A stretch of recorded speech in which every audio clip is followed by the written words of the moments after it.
महाराष्ट्राच्या राजकारणामध्ये एक तरुण डोन कावळा आहे आणि त्याचं नाव आहे आमदार रोहित पवार.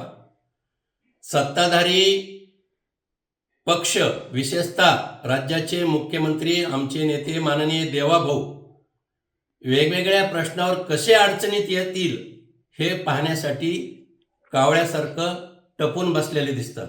आता बघा, 2 दिवसापासून विदर्भामध्ये बच्चू कडू यांच्या नेतृत्वाखाली शेतकऱ्यांचं आंदोलन चालू आहे आणि कर्जमाफीचा विषय आहे.